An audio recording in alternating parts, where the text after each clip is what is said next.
Are we good to go? All right, good afternoon, everybody. It is 3:30 p.m. on Tuesday, June 16th, 2026, and I'm going to call this meeting of the Westminster Charter School Board of Directors to order. Can we get a roll call? Jason Smith. Here. Cody Hayes. Here. Lisa Poskowski. Here. Ian Whitney. Here. Mary Mellon. Here. All right. So our first item is to approve the board meeting agenda for today. We had a chance to look over the agenda. A little bit of a long one, but we'll try to move through it. I have your second to approve the agenda. Jason Smith, I'll move to approve. Your second. Lisa Poskowski, I'll second. Any discussion? Hearing none, all in favor, please say aye. Aye. Opposed? Any opposition? The motion will carry. Moving on to number 4, approval of the minutes from May 5, 2026. Just give everyone a minute to look over those minutes. And then I will entertain a motion to approve the minutes when we're ready.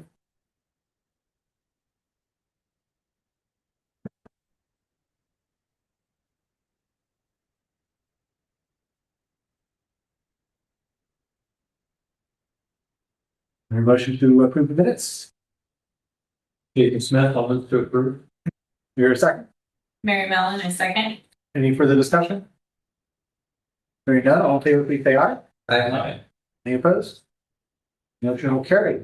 Moving on to number 5, hearing of persons wishing to address the board. Mr. Coughlin, address the board this week. So nobody present, but we did receive, an email that is intended to be read to the board. Okay. So complaint. So I will read that out now. Thank you. Dear Board of Directors, I am submitting this request for a grievance regarding what I believe to be a serious breach of my daughter Emily Tarango's privacy, my parental rights, and the lack of neutrality despite the school having notice of my legal custodial rights. On May 7, 2026, I emailed Marianne Lord and provided documentation confirming that I have full legal custody of Emily. In that communication, I requested the immediate termination of any prior consent or authority granted to Christina Aguilar through a caregiver affidavit or similar arrangement. On May 8, 2026, I met with Principal Nancy Garcia and provided notice of my custody order, a revocation of any prior caregiver authorization, and my concerns regarding Christina Aguilar's involvement in educational matters concerning my daughter. After doing my own investigation, Christina admitted to holding a 504 plan that I was unaware of. The misuse of caregiver affidavit I once consented to was intended to be for a routine medical care and school enrollment. Emily resided with me, but had vacations, extended visitation, and the freedom to have a relationship with her aunt that I feel was exploited by Christina. Once I established my actual role through documentation with the appropriate agencies and providers, it was clear to me that my actual role as Emily's custodial parent was not disclosed by Christina. Endeavor Charter School Administration failed to meet their obligation to follow due diligence in obtaining proper consent or confirmation. Nancy and Marianne were informed about a legal matter regarding Emily and Christina, and again, documentation was provided. Emily was officially withdrawn from Endeavor Charter School on May 11th, 2026, after a bit of a challenge by Marianne and Nancy, which was later confirmed by a drop slip in communications by Marianne via email. Despite these notifications, I have obtained documentation indicating that teacher Kristen Tettleton provided information and written documentation regarding my daughter to assist Christina Aguilar in support of a probate guardianship filing. My daughter Emily informed me that Kristen had a personal friendship with Christina outside of school. Mrs. Tettleton's communications regarding Emily continued after 5/7/2026, when admin had been officially notified by email of custody orders and revocation of authority regarding Christina, and still well after she had been officially dropped from Endeavor 5/11/2026. These actions raise concerns regarding a conflict of interest, the unauthorized disclosure of student information, failure to honor custody documentation, lack of neutrality during an active guardianship dispute, and the use of school information in support of private court proceedings. I respectfully request an immediate investigation and preservation of all records, emails, notes, and communications related to this matter. I can provide supporting documentation, including emails with dates and timestamps, custody records, revocation notices, communications from Kristen Tettleton, and the dated letter she authored, all of which help establish the timeline and inform available and information available to school personnel. Please provide written confirmation that this grievance has been received and advise me of the steps that I will be taken to investigate these concerns. Thank you for your prompt attention to this matter. Sincerely, Maricela Alvarez. Thank you, Mr. Cox. And I'll just note for the record that our rules and other various regulations prohibit us from discussing or taking action on anything that's not noticed on the agenda. We will note that communication. Yes, and we are involved with investigating the matter. Understood. All right. Thank you. Other than that, is there any written communication for the board? No. Okay. Then we'll move on to number 7, and that is thanks to Mary Mellon. This is for last meeting. Mary, thank you for all of your service. Miss you. We will. Well, Appreciate being on board. so glad you have. I'll just say that when I originally approached Mary to consider and bring her as a candidate to the board, I might have maybe undersold what she had in store, but we've given her a few things to do, and she's been great. So glad for your participation. Thank you so much. Thank you. All right. Well, thank you, Mary. And since Mary will be leaving us, that gives us the opportunity to, consider another member, and that is we have a prospective member, Charles Williams. Yes. And so, the Cox.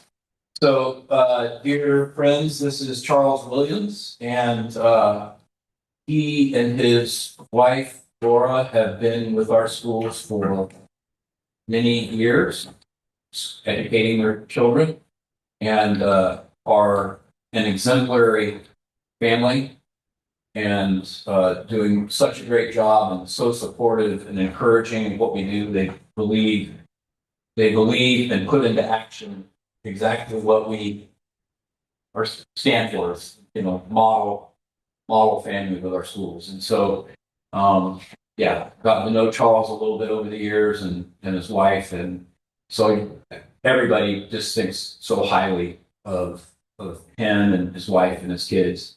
And so I am bringing him to you for your consideration. I think he'll have a few things to share here just by way of introducing himself to you. But yeah, Charles, thanks for being willing to participate and share in the carrying the load with us here. And yes, anything you'd like to share? Thank you for the opportunity. Thank you for the invitation. We have 5 kids that are in the program. 4 technically, but our oldest just graduated a couple weeks ago. So 13 years from K through 12 with him, and if we go all the way through with our youngest, we'll have been there for a little over 23 years. So I want to do my part in keeping it, like you said, the way that it has been. We enjoy not having to take a backseat to our children's education, but be able to stand side by side with really amazing teachers and play a role in that. So hopefully I can do my part and help out for the time being. Yeah. Thank you. I appreciate your willingness to step up. We'll move into closed sessions shortly to the consideration of the voting for the effective board member. But while he's here, does anybody have any questions?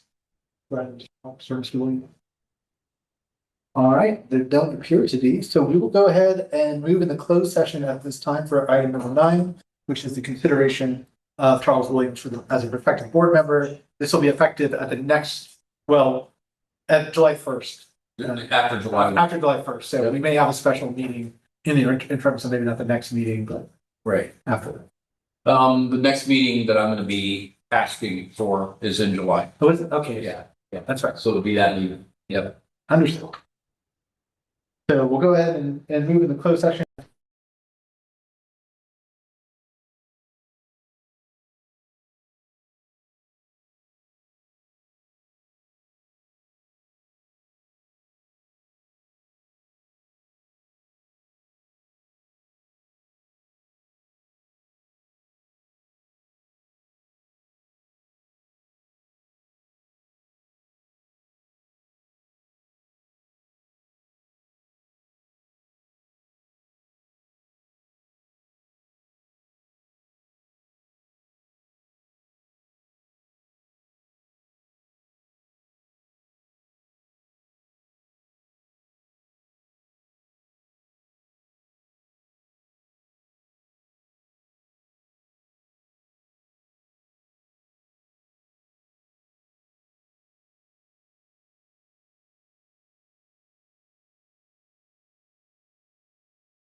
You too. Are we live?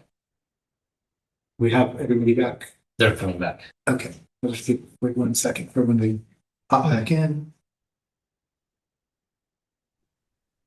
We hear you fine. You guys are back. Okay. We have Gracie, Nancy, there. And, well, I think we can probably move on, I'm sure. Nancy will pop back when she pops back in. Okay, so time is 3:43. We are returning to open session. When item number 10, the report from closed session, the board took no action. And now we move on to number 11, which is the approval of Charles Williams as a board member starting July 1st, 2026. Do I hear a motion to approve Charles Williams as board? Jason Smith, I'll move to approve. We hear a second. Yes, I'll second. Any further discussion? Hearing none, all in favor, please say aye. Aye. Any opposed? No opposition, the motion will pass unanimously. Welcome. Welcome aboard, thank you again. Feel free to stay and observe the rest if you like, or but you get a taste for what it's like if you want. Yeah, absolutely. Thank you. All right. That brings us to number 12, which is the approval of the warrant reports for April 30th, 2026 through June 10th, 2026. Mr. Jeffers, anything interesting in the warrant report? Really, and you can hear me, I hope? We can hear you. Okay, thank you. Good. So the warrant report is accurate. It's just interesting because the county office had to change their check numbers midway through the period that you're seeing. So you'll see it being out of chronological sequence. So it's out of the date starts on 5/19 on the first page, but then about on page 11 or so, it changes and shows some stuff from an earlier point like May 12th. But they're all here. It's just because these are in check order and not in date order. And because they changed to a new sequence of check numbers, it comes out sort of not really jumbled, but there's a section at the end that should have been at the beginning. So just to let you know that if as you were perusing it, you're going, how come the dates seem to be a little bit in reversed?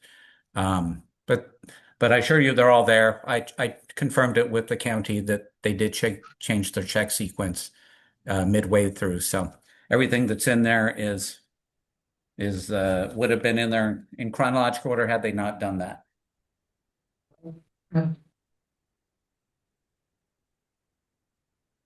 Other than that, I really don't. There's a few items. There's the registration for the leadership intensive that the five of us are at.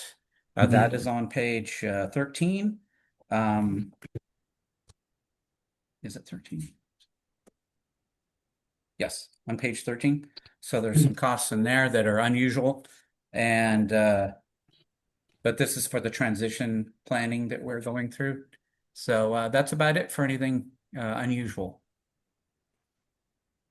All right, thank you very much. I'm going to have a chance to talk through and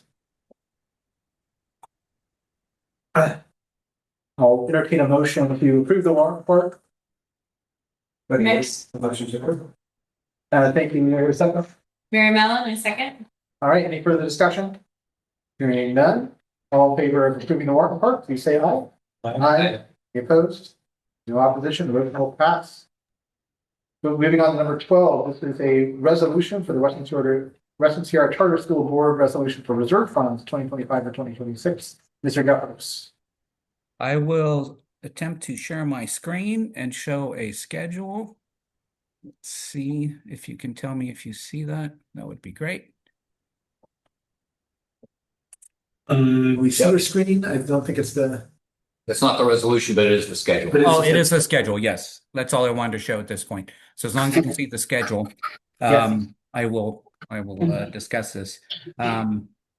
This resolution I'm putting forward because Western Sierra Charter Schools has a reserve set aside for each school to ensure that our schools can operate successfully in various economic scenarios. I analyze the amounts and status of these board designated reserves for each school annually to maintain the appropriate levels. I have provided a schedule here that shows the amounts per school with the adjustments I'm proposing for this meeting. For Mountain Home School, I'm proposing reducing the facilities acquisition or capital projects reserve by 1.2 million because we are budgeted to actually spend this amount in 26-27. And if we both reserve and expend the amount in the same year, we are in essence doubling the effect on the financial report. That is what we are avoiding here by changing these reserves. After this adjustment, the reserve will remain for now at 145,000 for Mountain Homeschool, for the facilities acquisition of reserve, and it'll remain at 325,000 for the economic uncertainties reserve. Now, for Glacier High School, I'm proposing increasing the reserve for economic uncertainties by 100,000 to 200,000 because of an increasing risk of economic volatility along with possible future budget reductions. And at this point, I am not proposing any future, any adjustments at this time. Are there any questions? There don't appear to be. We need a roll call vote on this one. Any resolution? Yeah. And then we'll, assuming it passes, we'll need to sign this after. Yes. So, okay, with all that in mind, I will entertain a motion to approve the resolution designating reserve funds. Lisa Paskowski, a motion to approve. Is there a second? Jason Smith will second. Any further discussion? Hearing none, have a roll call vote, Holly? Jason Smith, Aye. Cody Hayes. Aye. Lisa Paskowski. Aye. Ian Whitney. Aye. Mary Mellon. Aye. All right, motion will carry. So number 14, 15, and 16 are all going to be action items approving the budgets for our three various schools. Jody, if it's okay with you, I'd like to review the budgets as one item and then we'll vote on them. Okay, sounds good. Thank you. I will share. Let's see. Just 1 second.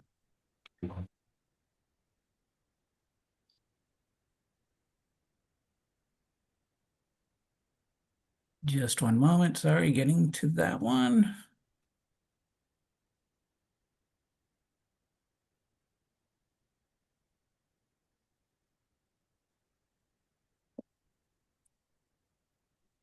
Okay, hopefully that is showing up on the screen, the Mountain Home to start with. Yeah. Okay, so on so as opposed to we already saw the preliminary budgets last time. I presented those. And so what I'm going to discuss here is the difference between the preliminary budget and the current budget that we're looking to approve today. So that in the interest of time and complexity, like I say, the board saw this last time, so I'll just go over the changes from that prior budget that was preliminary. This will be the final one. There are 2 changes on Mountain Home from the preliminary budget presented at the last meeting. The first is an increase in LCFF revenue of $53,238. This is because the COLA increased, the COLA for the LCFF calculator increased from 2.41% to 4.31% in the governor's May revision budget, which just came out on May 15th. The second change is an increase in budgeted costs of $50,000 for materials and supplies to make sure we cover expenses related to the new building addition. So I increased that by $50,000. As a result, the net deficit of revenues over expenditures decreased by $3,238. That's the difference between the $53,000 increase and the $53,000 increase in the revenues and the $50,000 increase in expenditures. As a result, as a reminder, MHS is operating on a cash basis loss for this year, 26-27, because of the building addition costs that we have held reserve for. And so since the reserve was just changed, we're still showing the building addition costs of budgeted at 1.2 million. So that means in the current year, we're seeing that as a operating loss for this year. But remember, we had those in reserve. So this was done on an accrual basis. It wouldn't show that loss. Hopefully that makes some sense. Please ask questions as I go.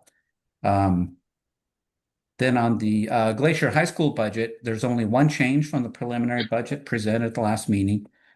I'm sorry, I'll go down here. Sorry about that. So you'll see, I want to go over a Mountain Home a little bit further. You see the $1.26 million net decrease in fund balance. That's what I was discussing there. That's why it's showing a big loss in the current year. That's just because the prior money that we had reserved is now being expended in the current year. So it looks like a operating loss in the current year, but in reality, we'd already put that money aside in the past.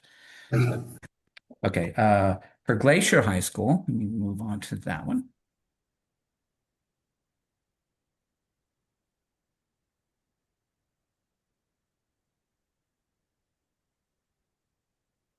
Okay, for Glacier High School, there's one change from the preliminary budget presented at the last meeting. It's an increase in the LCFF revenue of 25,964 because of the COLA increase on the LCFF calculator from 2.41% to 4.31%. The excess of revenues over expenditures increased by that same amount.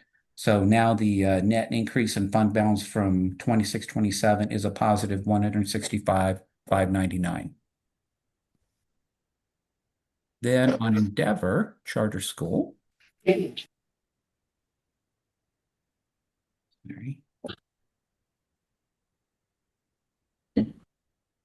There is one change from the preliminary budget presented at the last meeting as well. It's an increase in the LCFF revenue like the others, but this one is in the amount of 77,301 because of that COLA increase on the May revision. And the excess in revenues over expenditures increased by the same amount. So the only adjustment is in revenues there. So the net amount of decrease in the fund balance is a negative 178,072. And this is because mostly due that current year cash basis loss is based on the idea that we're moving into the Westminster Church property, as we discussed last time. So there are costs related to that show up here that bring it from a positive to a negative. So a lot going on at our schools this year, moving into Westminster and also building our big building addition in Oakhurst. So those are the two big events that are really showing up on the budgets. And the May revision for the governor's May revision budget came in quite a bit higher at 4.31. And that was because they had an unexpected increase in cash that came into the state because of a lot of the AI increases in the taxation to the rich guys who do AI, and they in the state of California, those people end up putting a lot of money into the state coffers when they make money on the stock market. So it ends up having this big swing, as well as other economic activity has been good. Surprisingly, since we've heard a lot of negative economic news, we would think that it wouldn't have affected us quite that way, but it did in this case. But we do expect it to be more volatile in the future, not so rosy coming up. But for now, it looks very good. And if there are any questions, I'd like to, I'm ready to answer any. There don't appear to be. Thank you very much. You're welcome. Because these are all agendized individually, we'll take individual action on each budget. So at this time, I will entertain a motion to approve the 2026-2027 budget for Mountain Home School. Do I hear a motion? This is Mary Mallon, motion to approve Mountain Home budget. Do I hear a second? 30 days, I'll second. Any further discussion? Hearing none, all in favor, please say aye. Aye. Any opposed? Motion will carry. Same for number 15. This is the budget for Glacier High School. Do I hear a motion to approve that budget? 30 days, I'll show it. Do we hear a second? Jason Smith, I'll second. Any further discussion? Hearing none, all in favor, please say aye. Aye. Any opposed? Motion will carry. Number 16, approving the Endeavor Charter School budget. Your motion to approve. Lisa Patskowski, motion to approve. Do I hear a second? Jason Smith, I'll second. Any further discussion? Hearing none, all in favor, please say aye. Aye. Any opposed? Motion will carry. All right, so now we have number 17. This is an information item, which we'll then take action on based on the information we get. 17. This is the LCAP Local Performance Indicator Self-Reflection Reports for all three of our school sites. Ms. Reedy. Hi, good afternoon. Can you hear me okay? You can hear me just fine, thank you. Great. So here's our local indicator and self-reflections report. There are 9 local indicators or state priorities, and we'll go over many of them. A couple don't apply to us, and I'll talk about that when we get there. So first, in the area of appropriately assigned teachers and access to curriculum, alignment with instructional materials, safe, clean, functional schools. Majority of teachers still have clear credentials. We're still trying to figure out kind of a reporting issue that we're having there. I think I talked about that at the mid-year report as well. 100% of our students have access to their own standard aligned instructional materials for use at home, and there are no instances in which facilities do not meet the standard of good repair. This is our self-reflection portion of priority 2.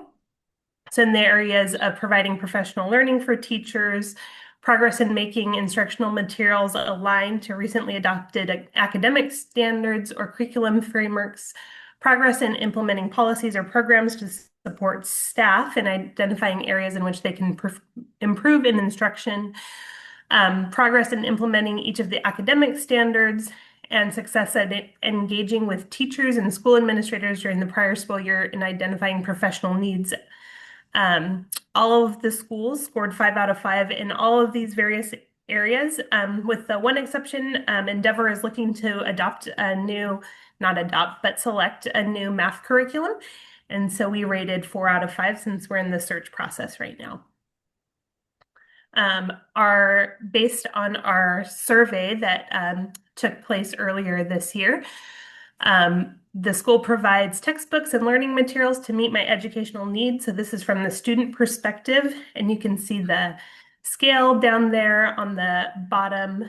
100% of our students say we do this at least at a satisfactory level, with the majority saying we go above average or excellent. Oops. There we go. And the school provides textbooks. I'm sorry, what was that? Textbooks and other learning materials to meet child's educational needs. So this is from the parent's perspective. And in general, again, most parents are also very satisfied and actually believe that Endeavor, or all of our schools, sorry, not just Endeavor, do an above average or excellent job in this area. And then in parental involvement and family engagement, so this is priority 3. So building relationships between school, staff, and families, building partnerships for student outcomes, and seeking input from decision-making, or decision-making. All schools scored 5 out of 5 in all of these areas.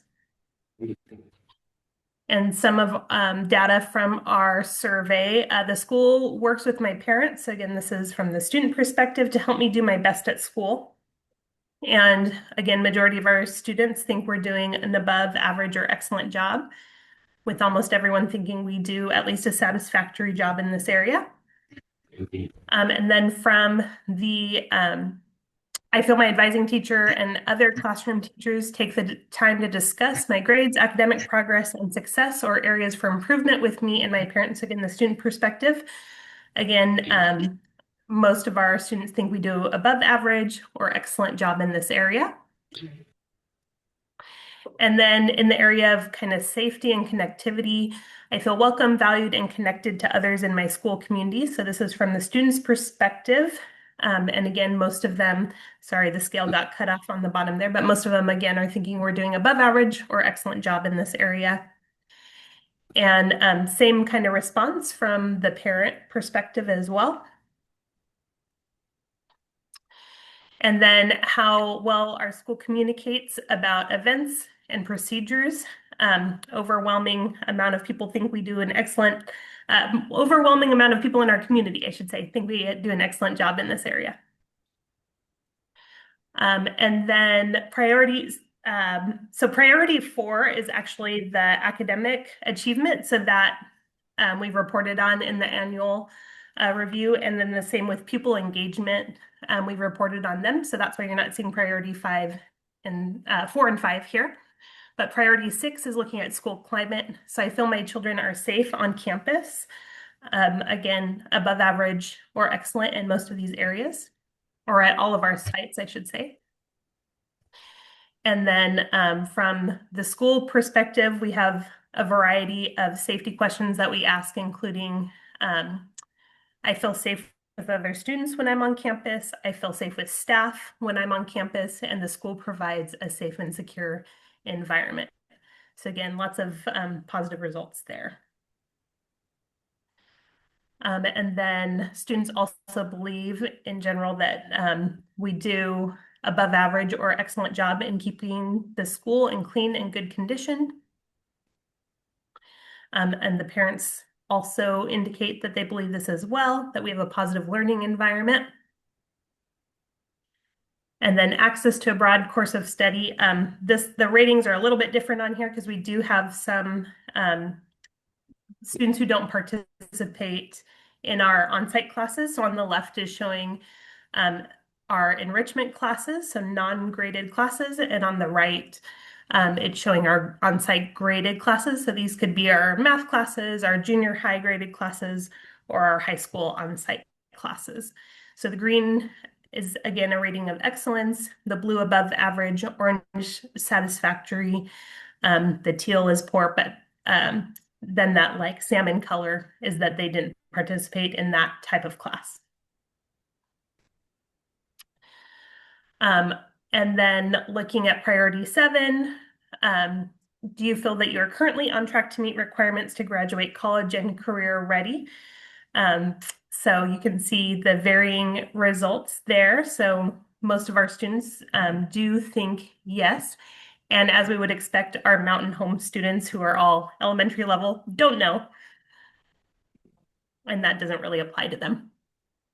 Our 7th through 12th grade students, most of them, again, believe we do an above average or excellent job in the area of providing knowledge and support for future college and career academic goals and planning. They also believe that their advising teacher and their classroom teachers take time to discuss their grades, progress, and success or areas of improvement with them and their parents. And I think one of the best, talking points that we can have is that when we ask, would you recommend our school to your friends and family? Overwhelmingly, the response is yes. So those are our local indicators, but can I answer any questions? None appear to be. Thank you very much. Okay, so we're going to move on to the next action items, and these are going to be the local control accountability plan and budget overview for parents for our 3 school sites. Mr. Jeffers, can we also take these all 3 at once and then act on them individually, or can we do them individually?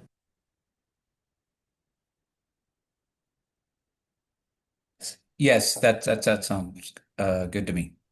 Okay. Do we need to talk about the budget overview? Yeah, I don't have it to share. I think maybe Grace might. But the budget overview for parents basically takes our budgets as we currently approve them and puts Don't it have them in into a shareable form, but they are in the board. Yeah, they're in your as part of packet. the LCAP. So, yeah, so what we do is we make sure that the final budget that just got approved today is inserted into all the correct places. The budget overview for parents is a really simplified version of the multiple pages of budgets attached to each of the actions and goals. And so it basically aligns to the budget you've just approved, and then it just puts them into a format of LCFF and other state funds that you'll see as well. So really the easier way to comprehend it from the board's perspective is to look at the budget that you approved just now. And like I say, the budget overview for parents is really a simplified version of the same information. So we've double checked and made sure everything aligns and is accurate for all 3 schools. Okay, and then anything in the accountability plans to look at? No, these are the one that are, nothing has changed since we presented on them last month. Okay. In that case, we'll move on to taking action on these three. Again, it'll be an action item for each of our different school sites. So at this time, I'll entertain a motion to approve the local control accountability plan and budget overview for Mountain Home School. Do I hear a motion to approve both of those documents? This is Mary Mellon, I motion to approve. Any second? Jason Petkowski, I'll second. Any further discussion? Hearing none. All in favor, please say aye. Aye. Any opposed? No opposition, the motion will carry. Number 19, that's the same action item for the Glacier High School site. We hear a motion to approve the document for that site. Jason Smith will move to approve. Do I hear a second? Cody Hayes, second. Any further discussion? Hearing none, all in favor, please say aye. Aye. All in the opposition? Hearing none. The motion will carry. And then number 20, same thing, but for Endeavor Charter School. Sorry, getting ahead of myself. Now, do I hear a motion to approve the LCAP and the budget overview for parents for that site? Cody Hayes, motion to approve. Do I hear a second? This is Petkowski, I'll second. Any further discussion? Hearing none, all in favor, please say aye. Aye. Any opposition? Hearing none, the motion will carry. Okay, next three action items are EPA resolutions for our three sites. Mr. Jeffers, tell us what are these resolutions? All right, thank you very much. So I'll give you a background for the items 21 through 23, which are the EPA resolutions. So the Education Protection Account, which is part of the local control funding formula that's how we receive the most of our money. And the EPA, or Education Protection Account, was created in November 2012 by Proposition 30. The Schools and Public, the name of that is the Schools and Local Public Safety Protection Act of 2012, and it was implemented in 2013. As a result, school boards are required to make sure, by board resolution, monies received for the Education Protection Account are spent according to the requirements of that law. Specifically, the monies received from the Education Protection Account shall not be used for salaries or benefits or administrators or any other administrative costs. So we spend them on teacher costs specifically, and that's the point of the law. And so each one of these resolutions is specifically saying, like for Mountain Home, it's saying we're setting aside, we will only use the EPA, which is in the amount of $98,819 for those purposes. For Glacier, the amount is $180,673, and for Endeavor, the amount is $895,652. So each one of these is quite variable, as you see. They're not a consistent number for each school, but it's because there's a formula within the LCFF calculator that takes into account all the various elements of the LCFF money that come in. And so we use something that comes from FCMAT that calculates that number, and the state enters those figures that come up with this figure that I've just gone through. And so the important part is that at this point, this is the estimate of what those EPA numbers are. And the board is saying, based on that estimate, we, as the board agrees, that they will only be used according to the terms of the law. So that's what the three resolutions say. If you have any questions, I'm ready to answer those. Obviously, though, they all align with the budgets that you approved. Those same numbers are in the EPA portion of the LCFF revenues. There don't appear to be any questions. So we'll go ahead and move through these. I'll entertain a motion on number 21. That's the EPA resolution for Mountain Home School. Please, Petkowski, a motion to approve. Here a second. Mary Mellon, I second. Any further discussion? Hearing none, let's have a roll call vote. Jason Smith. Aye. Cody Hayes. Aye. Lisa Petkowski. Aye. Mary Mellon. Aye. Ian Whitney. Aye. All right, that resolution will carry. Number 22, this is the EPA resolution for Glacier High School. You hear a motion to approve that resolution? Cody Hayes, motion to approve. You hear a second? Jason Smith, I'll second. Any further discussion? Hearing none, let's have a roll call vote. Jason Smith. Aye. Cody Hayes. Aye. Lisa Petkowski. Aye. Ian Whitney. Aye. Mary Mellon. Aye.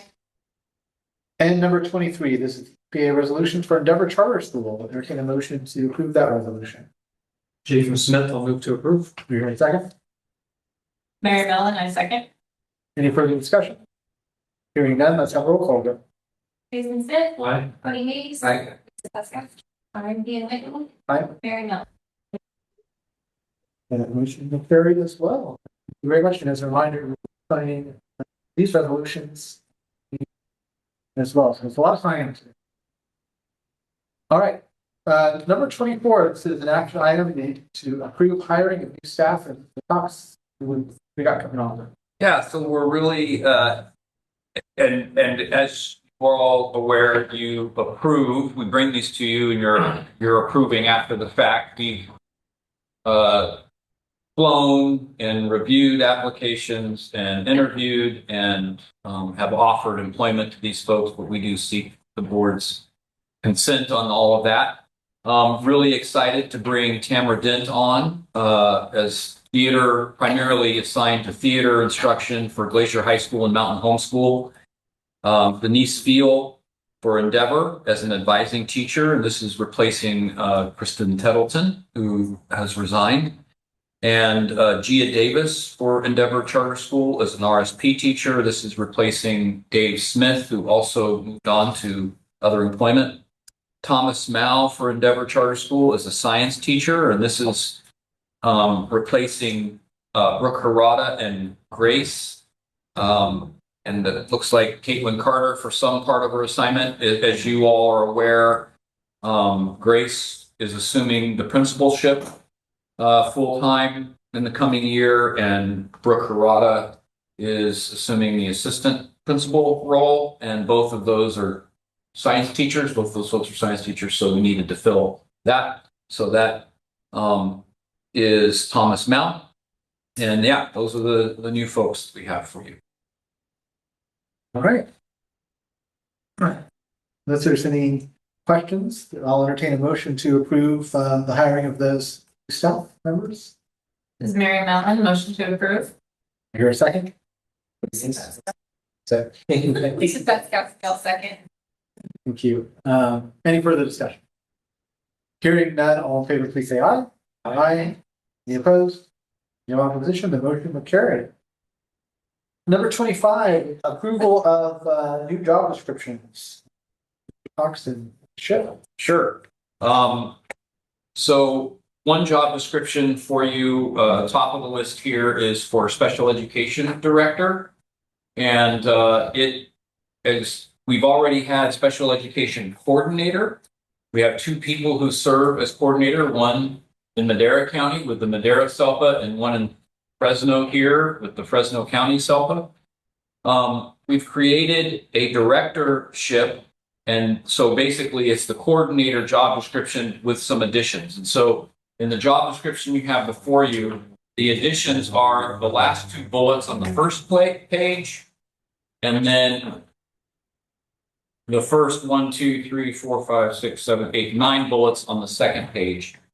Those are the additions. Otherwise, it's the coordinator job description. And those additions are responsibilities that would be to serve the Western Sierra Charter School organization in total, not just at one location. And so we are intending to move Caitlin Carter, who is the coordinator here, on the salary column to director. In many ways, she already is providing some of these high-level policy review and implementation items that are contained on the job description. And so this job description is recognizing that really valuable role. We run an excellent special education program throughout. And in good measure, that's a lot of what Caitlin provides for us. So that's what's changed on the special education job description. Any questions about that one? The next two are pretty simple and straightforward. So on the chief business officer job description, it is not changed from anything prior that you've already approved, other than at the very top heading of this, the effective date is for July 1. So the CBO will be assuming the as of July 1, and it formally said of 2026. I think it formally said 2027. So nothing's changed other than effective date is happening for this coming school year. The next one is the executive director job description, which is again same as the CBO. It's nothing is changing on the provisions in the job description. It is the effective date changing to the immediate year of July 1, 2026 rather than 2027. And then finally, there is a new job description titled Transitional Executive Director. And this would be the role that I would be serving. We thought we needed internally, both for interaction with board, with staff, and also with CalSTRS, some designation that there's not two executive directors doing the same thing. And so now we have a transitional executive director. And basically, it is all the same things that are on the executive director, but now it's, what's the statement, Holly?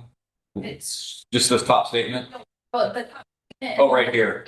So what's been added for the transitional is that under the direction of the executive director, the transition director provides support and leadership in the following areas. So it's just a designation that the transitional executive director is working underneath the headship of the executive director in the coming year. So for clarity, for staff purposes and for STRS. And then I understand there was also salary schedule changes in connection with those. So the salary schedule changes relates to the special education director, because we didn't create a new column. We already had a column C under the administrative and support staff schedule. The middle column C only had the IT director. And so we've now created the SPED director underneath that same column. So the numbers haven't changed in the columns. It's just moving the SPED director to that column. And then similarly, we've added transitional executive director to the executive director column.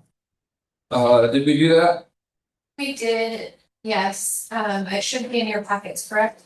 Yeah. Yes, so at the past meeting, it was on there as emeritus executive director, so it's just with that name. It's just the wording. Yeah. Right. Yeah, so it's no longer, emeritus was a word we were using, if we didn't have a better word, we'd come up with a better word. I just want to make sure that's good, because it is agendized as both a change for SPED director. Okay, Transition. great, yeah. Okay, so that's what numbers 25 and 26 we'll be voting on, are those job descriptions in 25, and then the changes in the or the amendments to the columns that are based on those job description changes. Yes. In 26. So are there any questions about any of that? There don't appear to be. So at this time, I'll entertain a motion on number 25, which is the approval of the job descriptions for the SPED director, chief business officer, executive director, and transitional executive director. Jason Smith, I'll move to approve. Do I hear a second? Yes, I'll second. Any further discussion? Hearing none, all in favor, please say aye. Aye. Any opposed? Hearing no opposition, the motion will carry. And then number 26, the changes, the salary schedule for the SPED director and the transitional executive director. Do I hear a motion to approve? Lisa Paskowski, a motion to approve. Hear a second? Mary Mellon, a second. Any further discussion? Hearing none, all in favor, please say aye. Aye. Any opposition? Done. The motion will carry. All right, number 27, the Endeavor Charter Petition closure language change. Mr. Cox. So you may recall the last meeting, we brought some particular language change to both our articles of incorporation and to our corporate bylaws. And this has to do on both of those documents as well as closure of those organizations, just in the language in those documents. This is born out of a new law that requires charter schools, essentially requires charter schools upon closure to designate all assets to a public entity, another public school or public entity. And in order to continue to be compliant with CalSTRS, that we can have our employees participate in that program, our documents needed to align with those requirements. So you took action and approved those changes to our articles of incorporation, our bylaws last meeting. We also needed to make sure that our charters in their closure language also had the same compliant language. So what you have in your packet is taken from the Endeavor charter. It is only the closure section. So that's a big, huge document. For your purposes, I only included the closure section. And the changes are on the second page. You can see what we struck through and what we're proposing in the red. And this is the same language, and we've run it by attorneys, that is compliant with this new STRS requirement. So we're striking what you see there and adding that upon closure, public funds shall be distributed to another public school that meets the requirements of section, as you read it there, for participation in a government plan under section 414D in the Internal Revenue Code, or shall be distributed to the state of California, a political subdivision of the state, or an agency or instrumentality of the state, of political subdivision of the state. So there used to be no requirement in regards to how the charter would dispose of its assets upon its closure. And we were mostly in line anyway. We had said something to the effect that it would go to another charter. So this is the language that we're changing to make it compliant. Pretty straightforward. Are there any questions? And this is also, sorry, by the way, we also reviewed and had attorneys review Mountain Homes closure language and Glacier's closure language, and they were already sufficient to meet STRS requirements. So it was only Endeavor that we needed to change. Gotcha. All right. Any questions on this? Now, entertain a motion to approve the petition, charter petition closure language change for Endeavor. Cody Yates, I'll motion to approve. We hear a second? Lisa Paxkowski, all second. Any further discussion? Hearing none, all in favor, please say aye. Aye. Aye. Any opposed? Hearing no opposition, the motion is carried. Moving on to number 28. This is the CalSTRS certification for all of our school sites. So this is something that actually did not require board approval, but it seemed wise and good to us to bring it to board for your approval. Again, this is related to that whole issue with CalSTRS change in regulations for charter school participation. And each school has to fill out this certification form that we are compliant with the regulations that CalSTRS has for our charter schools participation with CalSTRS. Again, that is our pension program for all of our certificated employees. And so we will be submitting these to CalSTRS. Just to show you, we are compliant with all of this. On page 3, in the middle paragraph, E, in that middle paragraph, that's the language that is required in this to certify that upon closure, all of our assets go to this, to another public entity. And so we were bringing all of those documents in line for the purpose of being able to sign these certifications. All right. Then, unless there's any questions, I'll entertain a motion to approve those certifications. Jason Smith, I'll move to approve. All right, do I hear a second? Mary Mellon, I second. Further discussion? None, all in favor, please say aye. Aye. Opposed? Hearing no opposition, the motion will carry.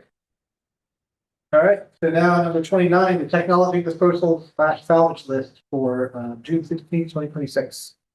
Yes, and so I put my name by here. I wasn't sure if I was going to have Aaron, but Aaron is actually the one who's responsible for this. So these are just a variety of items that are now obsolete, and with all obsolete equipment, we need board approval to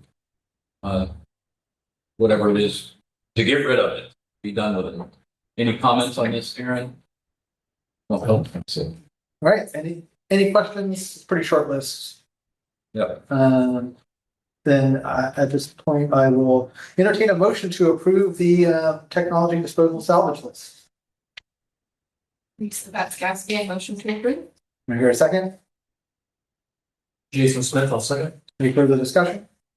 Hearing none, all in favor, please say aye. Aye. Any opposed? Motion will carry. Number 30, the action item for extreme weather policy. So, our normal, as you know, I probably say this every meeting, our normal internal protocol with policy approval is to bring it to the board one meeting just for an information and for your consideration and to take action in a subsequent meeting. In this case, I am going to be asking the board to take action straight away because this policy is a new policy required by the state. It was called for by Senate Bill 1248, which was approved. Somehow this got past us. I think it was approved in 2024. I think it was in November actually. Okay, maybe it was the next one that was, at any rate, it's been approved and we have to have an extreme weather policy by the coming school year. This is a policy that Polly has created for us and I have reviewed that meets all of the terms of the new regulation. It's really addressing all the various sorts of things that we experience here. So probably the biggest one that we experience on a regular basis is heat and high heat. And so the policy spells out how we are monitoring and identifying high heat, and what our cutoffs are for high heat, and then how do we respond. And it's basically limiting sort of stepped in, depending on what the heat index is, stepping in activity, outdoor activity with students and how we're going to monitor that and ensure that we're implementing. So extreme heat is one of the areas it addresses. Air quality is another. And so again, both of those things were required by this policy to be monitoring and taking appropriate actions with outdoor activity with our students. It also goes on to speak to perhaps catastrophes like fire and things like that. And so this policy spells out again, this is one of those things that we already did, but it just wasn't documented, written down as a policy. Now the state requires it as a policy. So that's what's before you today. And happy to let you take some time and interact with this because, again, I'm sorry to be asking you to have to take action on a policy you're just now seeing.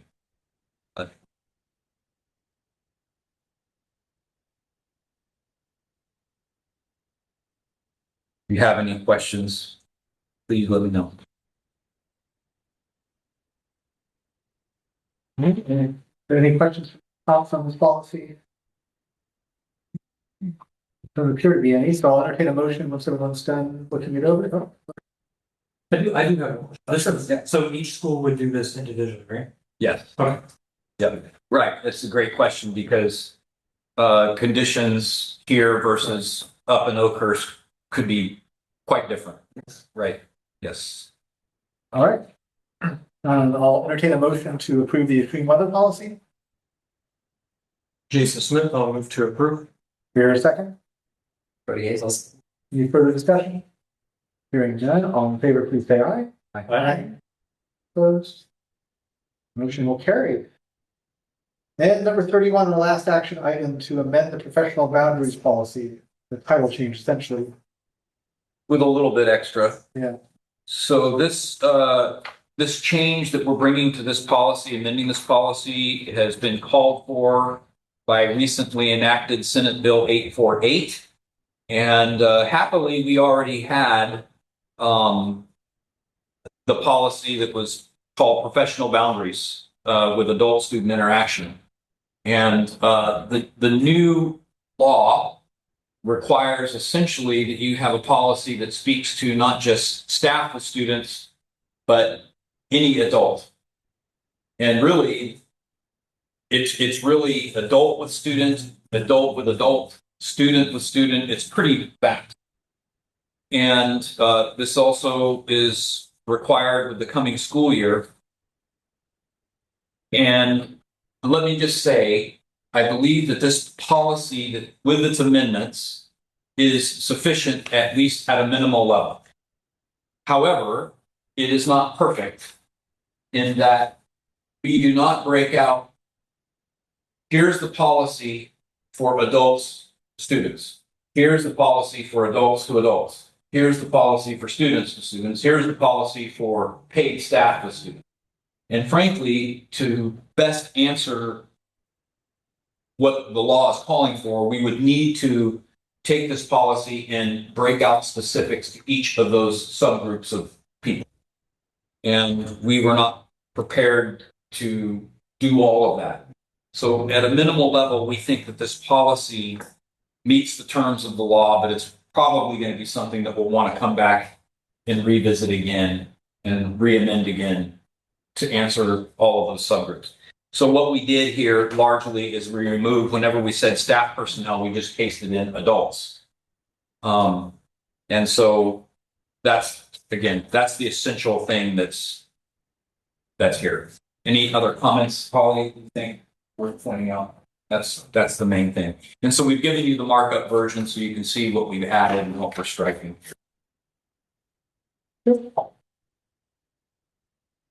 Any questions on any of these changes?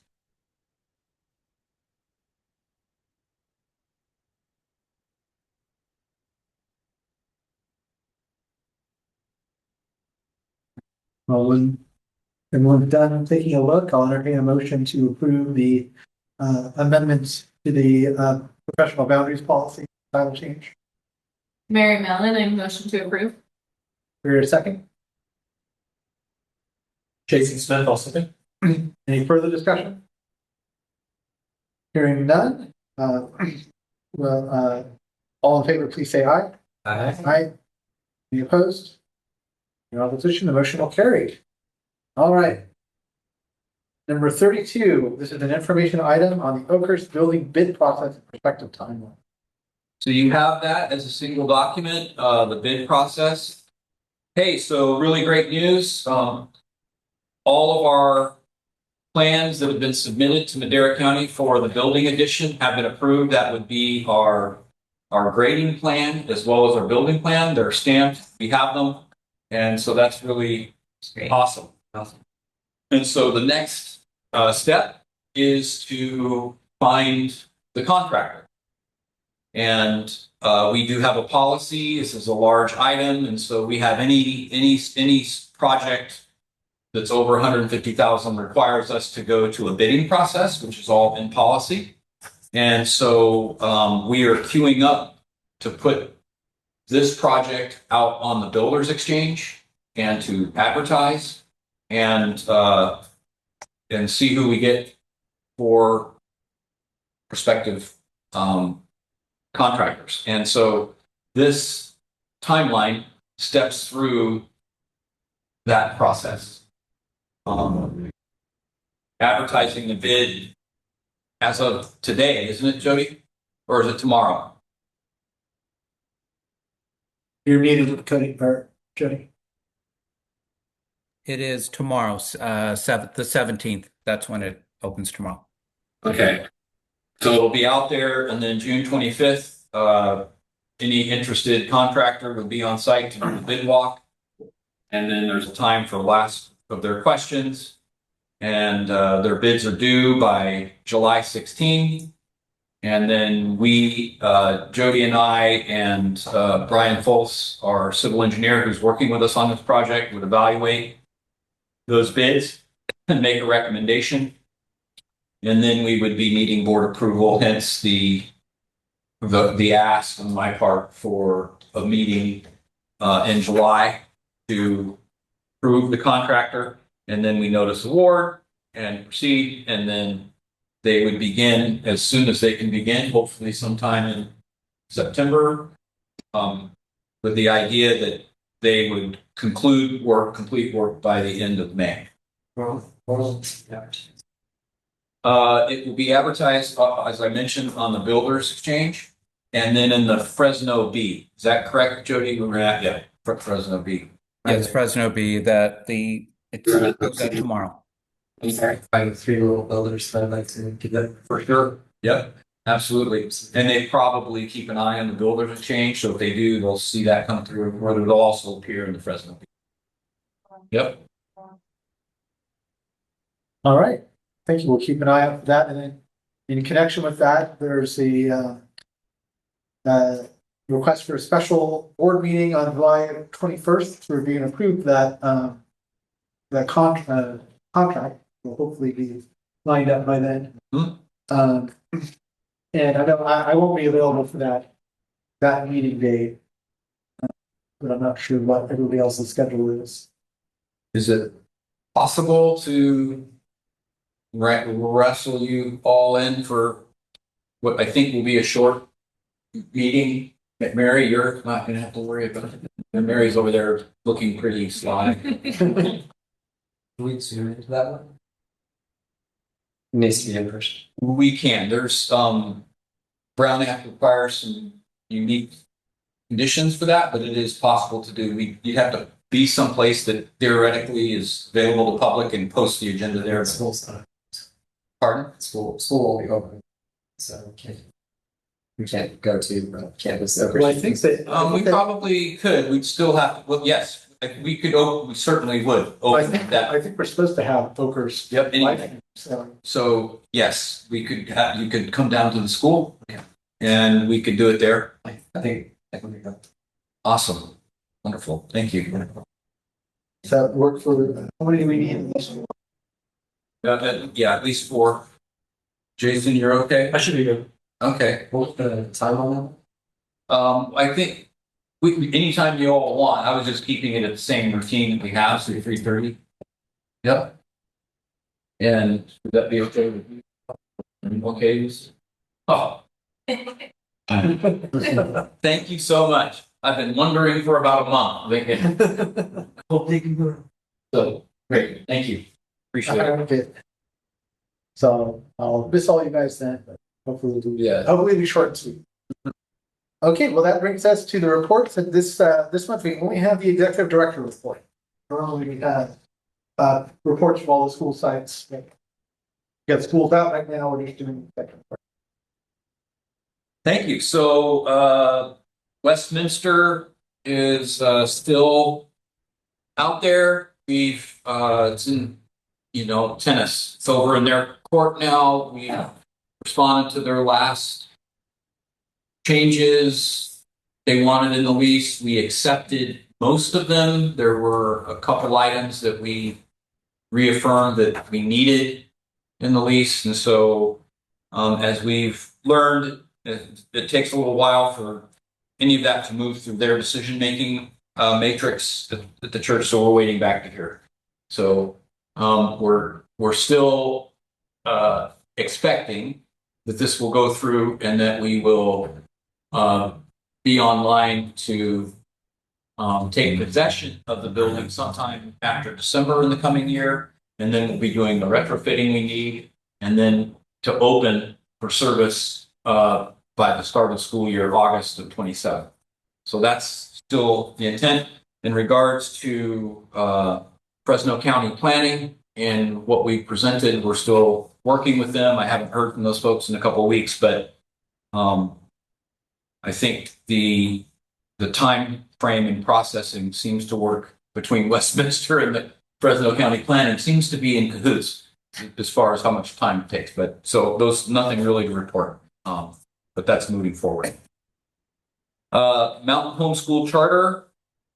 Charters live for a term of life, normally 5 years, and Mountain Homeschool's charter, and then they have to be renewed, reapproved by the local district.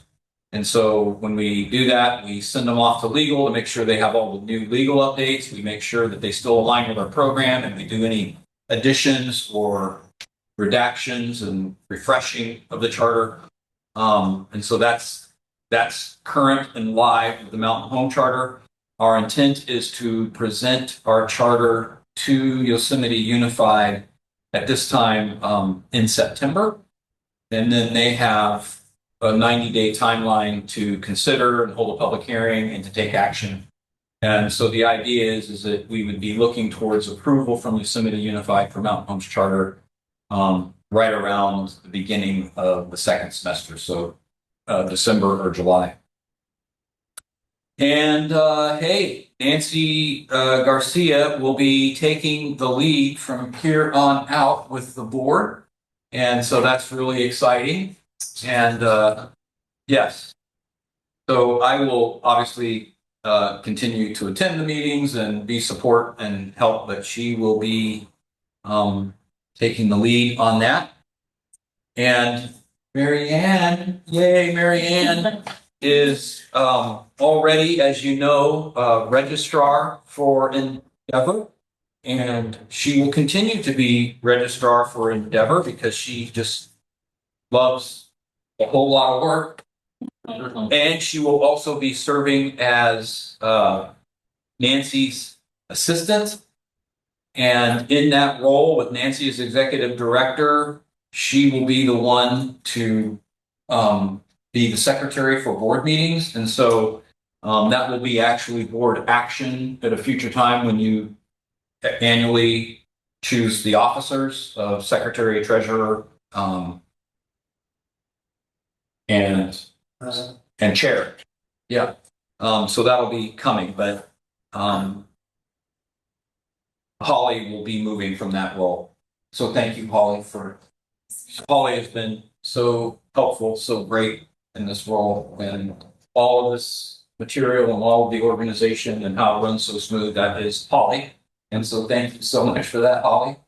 And she really wanted to keep doing it. And I just had to make her back away. Like, no, Holly, no. So,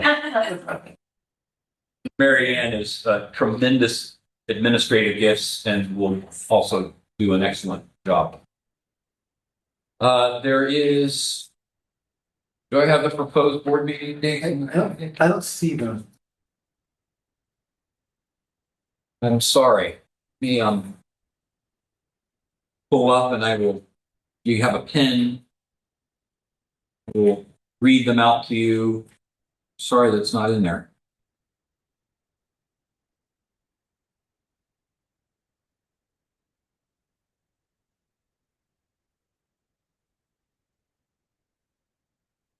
Oh, this, nope.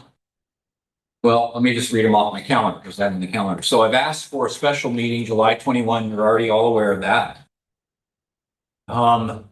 Proposed board meeting date for first regular meeting for the year. And this is board's will. Like you can make them on day time that you want, but if we're going to stick with our pattern, first board meeting would be September 15th, which is a Tuesday. The next one would be November 10.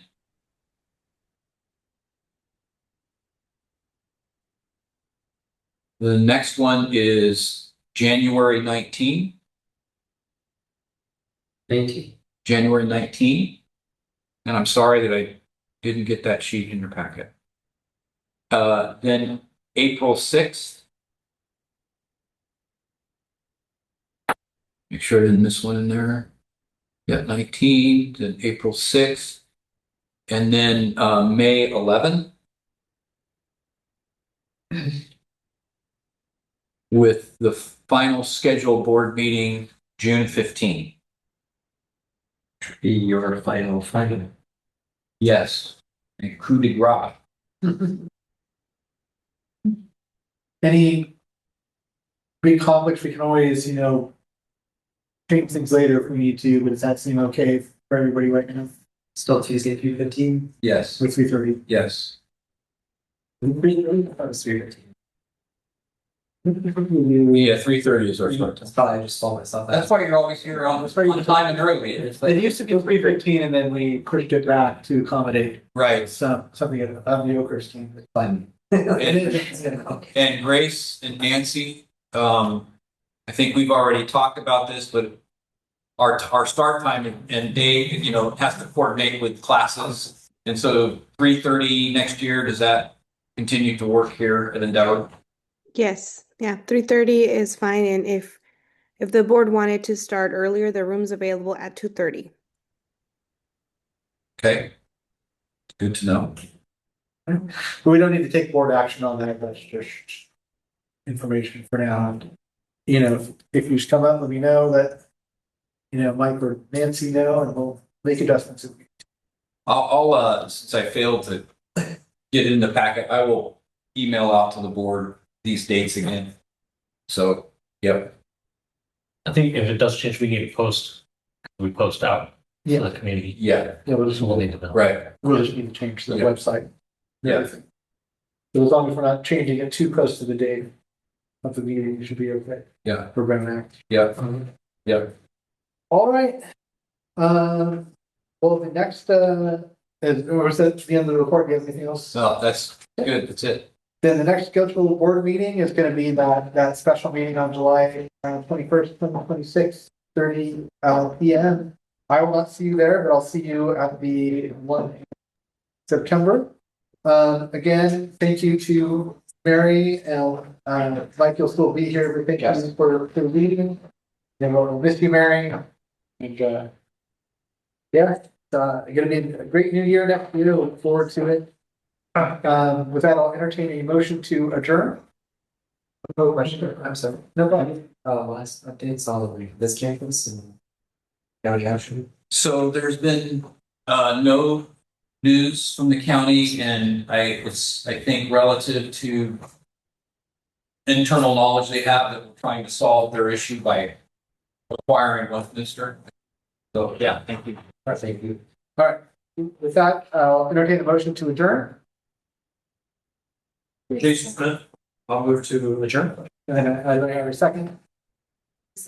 Yeah, second. All right, we are adjourned. The time is 4:48. Don't forget to sign the resolutions. Yes. On our way out. Thank you very much. I appreciate your time. We made pretty good time. Yeah, you have. Very good. Hi, thank you. Grace, before you leave, I promised patience that I would tell you that